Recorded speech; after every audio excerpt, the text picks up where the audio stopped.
Student, आज की class हमारी जनरल साइंस जो हमने लास्ट वीडियो में पढ़ा था उससे आगे की क्लास होगी। हमने पढ़ा था स्टूडेंट फंडामेंटल यूनिट हमने पढ़ी थी जो मूल मात्रक हैं, और हमने जाना था कि लंबाई को किस तरीके से परिभाषित किया गया है और द्रव्यमान को किस तरीके से परिभाषित किया गया है। आज मैं बताऊंगा, क्योंकि विज्ञान की परिभाषा कहती है कि वो ज्ञान जो एक तो क्रमबद्ध हो, सुव्यवस्थित हो, सुसंगठित ज्ञान को विज्ञान कहा जाता है। और उस विज्ञान के एक भाग को हम यहाँ पे आज पढ़ेंगे, भौतिकी, जिसका नाम है भौतिकी में यांत्रिकी का पार्ट हम लेके चले थे। आज हम पढ़ेंगे स्टूडेंट कि किस तरीके से राशियों के व्युत्पन्न मात्रक निकाले जाते हैं।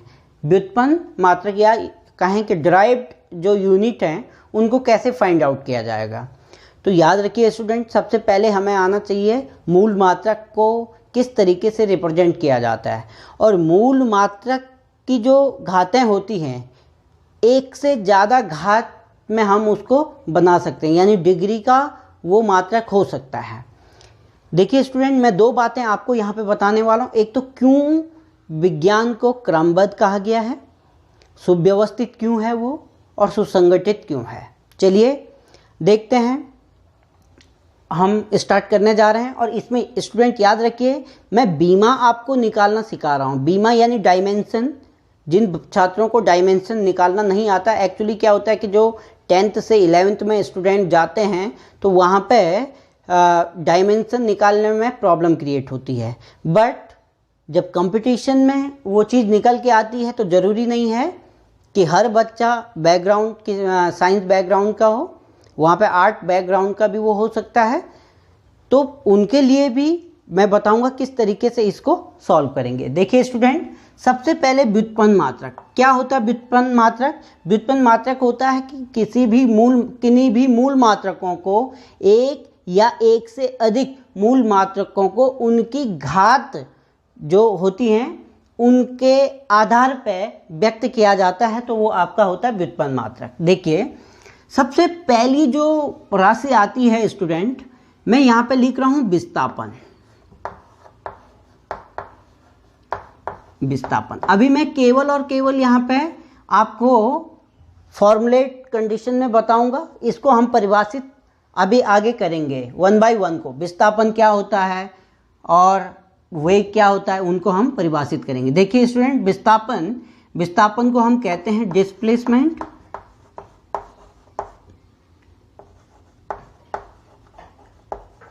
डिस्प्लेसमेंट इक्वल टू आपका होता है शॉर्टेस्ट, प्रारंभिक बिंदु से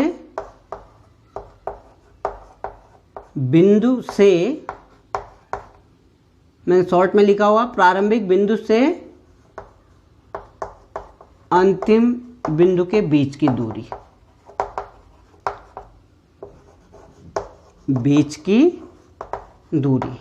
सबसे पहली बात, विस्थापन क्या है, एक दूरी ही है। विस्थापन क्या है स्टूडेंट, एक दूरी है। और आप जानते हैं दूरी का मात्रक क्या होता है। इसका मात्रक क्या होगा, दूरी का मात्रक होता है मीटर। इसमें कोई भी परिवर्तन नहीं होगा। और किसी ने आपसे पूछा कि जी आप बताइए कि विस्थापन की बीमा क्या होती है। बीमा क्या होता है, याद रखिए, बीमा होता है जो मूल मात्रक को रिप्रेजेंट करते हैं, जो लेटर, उनकी जो घात होती है उस घात को हम कहते हैं बीमा। देखिए जैसे यहाँ पे है विस्थापन की जो बीमा होगी वो L टू द पावर 1, और हमेशा बीमा को कैपिटल ब्रैकेट में क्या किया जाता है, बंद किया जाता है। तो क्या विस्थापन की बीमा क्या हो गई, L हो गई। विस्थापन की बीमा L। देखिए इसमें बीमा हो गई L। अब विस्थापन का बाद की जो राशि मैं लेके चल रहा हूं वो है वेग। वेग को कहते हैं हम वेलोसिटी, और वेग बराबर होता है विस्थापन बटे समय। विस्थापन बटे समय, याद रखिए स्टूडेंट, पहले विस्थापन है। विस्थापन का प्रयोग हमने कहाँ किया, वेग पे। मैं क्रमबद्ध पे जा रहा हूँ, विस्थापन, फिर वेग, वेग बराबर विस्थापन बटे समय। मात्रक आपका कैसे निकलेगा स्टूडेंट? मात्रक देखिए, हम व्युत्पन्न मात्रक निकाल रहे हैं। विस्थापन का हो गया मीटर और समय का हो गया सेकंड। तो मीटर पर सेकंड हो गया किसका? वेग का।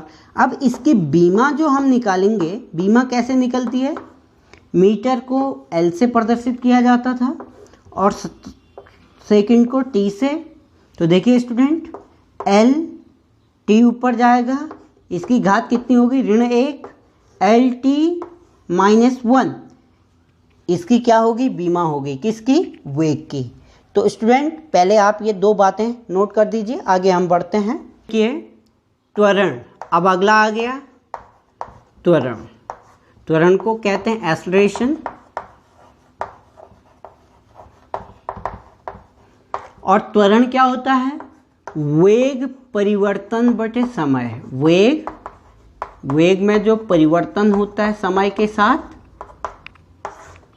वो आपका क्या हो गया?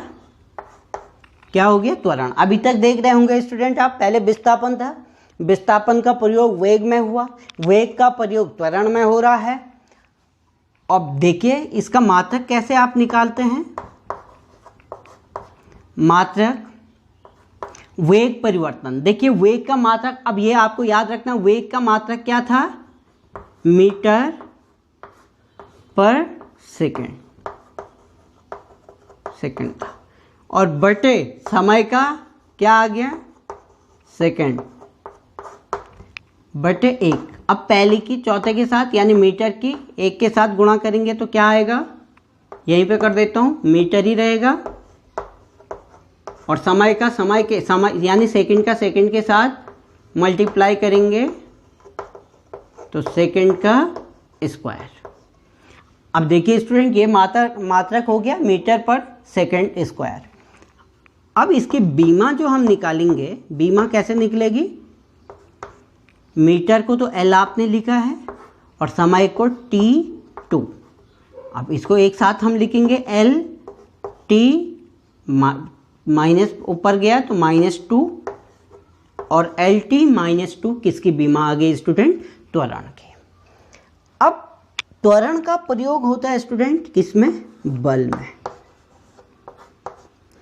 बल को तो सभी लोग जानते हैं, फोर्स। और फोर्स इक्वल टू होता है क्या? द्रव्यमान गुणांक त्वरण। सब बस इसमें केवल और केवल आपको ये जानना है स्टूडेंट कि किस तरीके से मात्रक की सहायता से हम बीमा निकालते हैं। और एक तो ये सीख गए कि मात्रक से हम बीमा निकालना। दूसरी चीज, क्रमबद्ध किस तरीके से है। पहले विस्थापन था, विस्थापन का प्रयोग हमने वेग में किया, वेग का त्वरण में किया, त्वरण का बल में कर रहे हैं, बल का कार्य में करेंगे, कार्य का शक्ति में करेंगे। तो ये एक क्रमबद्ध तरीके से चलता रहता है। अब देखिए स्टूडेंट, द्रव्यमान और त्वरण, इसका मात्रक क्या हो जाएगा? मात्रक हो जाएगा, द्रव्यमान का हो जाएगा स्टूडेंट किलोग्राम, और त्वरण का हो जाएगा हमारा मीटर पर सेकंड स्क्वायर। यही था, मीटर पर सेकंड स्क्वायर। अब देखिए स्टूडेंट, इसकी बीमा कैसे निकलेगी? बीमा, अब इसमें कितने मूल मात्रक प्रयोग में आ रहे हैं? एक तो किलोग्राम आ रहा, एक मीटर आ रहा, एक सेकंड आ रहा है। तो 3 मात्रक किलोग्राम यानी द्रव्यमान का जो रिप्रेजेंटेशन होता था m, मीटर का l से अपॉन T2, और इनको एक साथ अगर लिखेंगे तो m l t -2। ये जो बीमा हो गई स्टूडेंट, ये किसकी हो गई? बल की। त्वरण का प्रयोग बल में हमने लोगों ने किया। तो देखिए स्टूडेंट, ये अब इसमें कोई संशय तो नहीं है कि क्यों ये क्रमबद्ध होता है विज्ञान। और विज्ञान का कोई भी विज्ञान है वो क्रमबद्ध ही होगा। चाहे आप बॉटनी पढ़िए, चाहे बायोलॉजी, जूलॉजी, जो भी आपको पढ़ना है, कहीं ना कहीं एक वो सिस्टमैटिक होगा। तो ये याद रखिए स्टूडेंट कि ये क्रमबद्ध के लिए तो हम जान रहे हैं कि किस तरीके से ये निकल रहा है। मात्रक निकालना आपको आना चाहिए। मात्रक जब तक निकालना नहीं आएगा तब तक आप क्या नहीं निकाल सकते हैं, बीमा नहीं निकाल सकते हैं। तो पहले ये नोट कर दीजिए इतना। चलिए स्टूडेंट अब आगे देखते हैं। बल तक हो गया था। याद रखिए बल का मात्रक, जो बल का मात्रक होता है, बल का मात्रक वो न्यूटन भी होता है। न्यूटन, न्यूटन किसका मात्रक है, बल का मात्रक है। और अगर इससे और छोटा मात्रक हम बोलें न्यूटन से, 1 न्यूटन इक्वल टू 10⁵ डाइन। अभी मैं करवाऊंगा ये, याद रखिए ये मैं प्रूव करवाऊंगा, पर आप याद रखिए कि बल का मात्रक न्यूटन और डाइन दोनों के दोनों बल के मात्रक होते हैं। न्यूटन MKS पद्धति में मात्रक है और डाइन CGS पद्धति में क्या है, मात्रक है। यानी 1 न्यूटन इक्वल टू 10⁵ डाइन हो गया। अब देखिए स्टूडेंट अगला आता है कार्य। कार्य, कार्य को हम कहते हैं वर्क। कार्य को कह दिया हमने वर्क। अब कार्य बराबर क्या होता है स्टूडेंट, बल गुणा गया विस्थापन। अभी केवल आपको ये समझना है कि किस तरीके में फॉर्मूले लिख रहा हूँ, किस तरीके से उनका मात्रक बन रहा, क्या बीमा बन रही है। इसके बाद जब डिफाइन करने की बात आई, प्रत्येक टर्म्स को मैं डिफाइन करवाऊँगा। क्या विस्थापन होता है, क्या वेग होता है, क्या त्वरण होता है, उनको परिभाषित करके सारी चीज़ें हम करेंगे 1 बाय 1। तो देखिए स्टूडेंट बल गुणा गए विस्थापन। अब मात्रक जब बात आएगी, मात्रक बल का हो गया न्यूटन और विस्थापन का हो गया मीटर। और आप जानते हैं न्यूटन को हम क्या लिखते थे, न्यूटन को हमने क्या लिखा था, किलोग्राम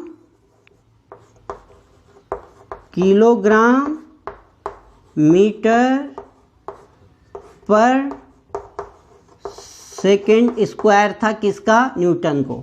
और इनटू यहाँ क्या है, मीटर है। यहाँ क्या है, मीटर है। अब इसको एक साथ करेंगे तो किलोग्राम तो ऐसे ही रहेगा, मीटर इंटू मीटर क्या हो जाएगा, मीटर की घात 2 और बटे सेकेंड का वर्ग। अब जब बीमा मैं निकालूंगा स्टूडेंट, बीमा, तो बीमा कैसे निकलेगी, इसका तो m हो गया, इसका हो जाएगा L2 अपॉन T2। अब जब सही क्रम में इसको लिखेंगे तो m L2 T-2। ये किसकी बीमा हो गई स्टूडेंट, कार्य की। और कार्य का जो मात्रक होता है एक तो किलोग्राम मीटर स्क्वायर पर सेकंड स्क्वायर होता है। इसका बाय नेमिंग, नाम के आधार पर जो मात्रक होगा इसका और मात्रक हो गया जूल। MKS पद्धति में हो गया जूल। और ये कौन सी पद्धति में मैं बोल रहा हूँ, MKS। और एक होता है इसका अर्ग, ये होता है आपका CGS में। तो याद रखिए स्टूडेंट 1 जूल इक्वल टू आपका होता है 10⁷ अर्ग। ये भी और ये भी मैं क्या करवाऊंगा, आपको प्रूफ करवा के दिखाऊंगा कि किस तरीके से 1 न्यूटन 10⁵ डाइन के बराबर हो रहा और 1 जूल बराबर 10⁷ अर्ग बन रहा है। तो ये आपका क्या हो गया स्टूडेंट, कार्य। इतना आप नोट कर दीजिए। तो देखिए स्टूडेंट अब हम बात करेंगे शक्ति की। शक्ति यानी पावर। देखो एक होता है कार्य और एक होता है शक्ति। शक्ति बराबर होता है हमारे पास कार्य बटे समय। अक्सर एक तो शक्ति और एक ऊर्जा में लोग क्या रहते हैं, कंफ्यूज रहते हैं। याद रखिए ऊर्जा यानी एनर्जी और शक्ति यानी पावर। बेसिकली ये दो बातें आपको आनी चाहिए, ऊर्जा क्या होता है और शक्ति क्या होता है। ध्यान से देखिए स्टूडेंट, जो एनर्जी होता है वो क्या होता है, कैपेसिटी ऑफ डूइंग वर्क, जो कार्य करने की जो क्षमता होती है वो आपका क्या कहलाता है, ऊर्जा कहलाता है। अब देखो यहाँ पे मैं कह रहा हूँ कार्य करने की क्षमता को आप क्या कहते हैं, ऊर्जा कहते हैं। यानी इसका मतलब क्या है कि जो कार्य का मात्रक होगा वही ऊर्जा का मात्रक होगा, और जब कार्य और ऊर्जा का मात्रक समान है तो उनकी जो बीमा होगी वो भी समान होगी। कोई सी भी ऊर्जा हो, चाहे वो गतिज ऊर्जा हो चाहे स्थितिज ऊर्जा हो, जो भी ऊर्जा आपकी होगी उसकी बीमा हमेशा क्या निकलेगी, कार्य के जैसी ही निकलेगी। अब शक्ति क्या होता है, रेट ऑफ डूइंग वर्क, यानी कार्य करने की जो दर होती है, कार्य करने की दर जो होती है वो आपका शक्ति होता है। कितने समय में कितना कार्य किया गया है वो आपका क्या कहलाएगा, पावर। तो देखिए स्टूडेंट, मात्रक इसका हम कैसे डिफाइन करते हैं। मात्रक देखो, कार्य हो गया जूल, कार्य का मात्रक जूल था और ये समय था। अब आप जानते हैं कार्य को, जूल को हमने क्या लिखा था, यहीं पे कर दे रहा हूँ, जूल को क्या लिखा था बहुत ध्यान से, m। देखिए कार्य की क्या आपके डायमेंशन थी, बीमा क्या थी, mL2T-2। तो यानी m बोले तो किलोग्राम मीटर स्क्वायर और प्रति सेकंड स्क्वायर तो था जूल का। यानी 1 जूल बराबर क्या होता है, किलोग्राम, 1 किलोग्राम मीटर स्क्वायर पर सेकंड स्क्वायर। बटे समय को हमने क्या लिख लिया, सेकंड स्क्वायर, सॉरी सेकंड,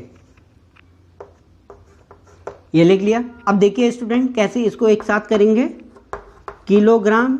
देखो मैंने क्या कहा, कभी भी बीमा निकालनी हो तो ये आपकी प्राथमिकता होनी चाहिए कि किसी भी मात्रक को पहले तो मूल मात्रक में परिवर्तित किया जाए, और जब मूल मात्रक में आपका परिवर्तन हो गया तब जाके ही आप बीमा आप निकाल सकते हैं।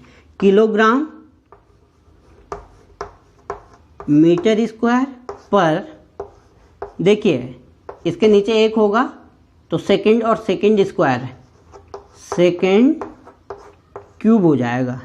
अब इसको एक साथ अगर मैं करूं तो इसको m लिखा जाता है, इसको L2 लिखा गया और इसको T क्यूब लिखा गया। तो इसको एक साथ लिखा तो mL2T-3, ये इसकी क्या होगी स्टूडेंट, ये हो गई इसकी बीमा। बीमा क्या होगी, mL2T-3, ये बीमा होगी किसकी, शक्ति की। अब दो बातें थोड़ा मैं ये आज की जो क्लास थी हमारी केवल इतना जानना था कि किस तरीके से सूत्र से, कोई भी फॉर्मूले से हम मात्रक निकाल रहे हैं और मात्रक से किस तरीके से बीमा निकाल। अब मैं ये समझता हूँ कि अब थोड़ी बहुत आपको ज़रूर ये चीज़ पता लग गई होगी कि किस तरीके से हम ये सॉल्व कर रहे हैं। तो स्टूडेंट अभी हम जब आगे सिलेबस को बढ़ाएंगे तो जैसे जैसे टर्मिनोलॉजी आती जाएगी वैसे वैसे हम क्या करेंगे, वहाँ भी हम डायमेंशन निकालना सिखाएंगे। बस ये आपको ध्यान रखना है कि क्रमबद्ध इस तरीके से सुव्यवस्थित तरीके से ये होता है। दो बातें, एक थोड़ा सा मैं बता दूं, एक होता है क्षेत्रफल, क्षेत्रफल होता है ना, यानी जिसको हम क्या कहते हैं, एरिया कहते हैं। एरिया, क्षेत्रफल बराबर क्या होता है, लेंथ इंटू ब्रेथ, यही होता है, लेंथ इंटू ब्रेथ। अब लेंथ भी लंबाई है, ब्रेथ भी लंबाई है, तो मात्रक क्या हो जाएगा स्टूडेंट, इसका मात्रक हो जाएगा मीटर इंटू मीटर। तो मतलब ये क्या हो गया, मीटर स्क्वायर, और बीमा इसकी निकल जाएगी क्या, L2। अब ऐसे ही आपका आयत निकले, क्षेत्रफल पे कौन आधारित है, आयतन आधारित है। आयतन बराबर लंबाई गुणा गए चौड़ाई गुणा गए ऊंचाई। लंबाई और चौड़ाई को हम कहते हैं क्षेत्रफल, या यूं कहें कि आयतन बराबर क्षेत्रफल गुणा गई ऊंचाई, तो उसका L क्यूब हो जाएगा। तो एक दूसरे से क्या है, ये लिंक है। जैसे एक और हम अगर बात करें तो एक होता है संवेग, क्या होता है, संवेग, जिसको हम कहते हैं मोमेंटम। संवेग बराबर होता है क्या, द्रव्यमान गुणा गए वेग। अच्छा देख, आप एक बात बिल्कुल क्लियर देख रहे होंगे, कहीं ना कहीं टर्मिनोलॉजी क्या हो रही है, रिपीट हो रही है।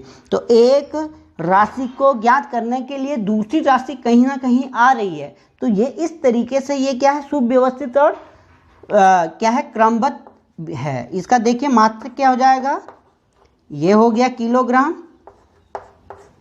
और वेग का क्या हमने निकाला था, मीटर पर सेकेंड। तो देखिए स्टूडेंट, बीमा कैसे इसकी निकल गई, mL/t-1। तो देखिए स्टूडेंट, आज की जो क्लास थी हमारी केवल और केवल इतने पे थी कि आप जान पाए हैं कि किस तरीके से आप मात्रक निकालते हैं, कैसे एक राशि दूसरे राशि पे क्या है, निर्भर करती है। टर्मोलॉजी इसमें अनंत है, बहुत सारी इसमें क्या है, फिजिक्स में टर्मोलॉजी है, और उन टर्मोलॉजी की भिन्न भिन्न आपके पास क्या है, बीमाएँ हैं। और बीमाएँ मैंने कहा किसके आधार पर हैं, मूल मात्रक के आधार पर हैं। तो अब हम जब आगे करेंगे स्टार्ट, इसके बाद जो हमारी क्लास होगी वो होगी सदिश राशि, अदिश राशि, फिर हम गति पे जाएंगे, फिर गति के नियम, इस तरीके से स्टेप बाय स्टेप हम पढ़ेंगे। और जैसे जैसे टर्मोलॉजी आती जाएगी वहाँ भी हम मात्रक निकालना सीखेंगे। तो आप इतना ध्यान से देखिए स्टूडेंट। Thank you.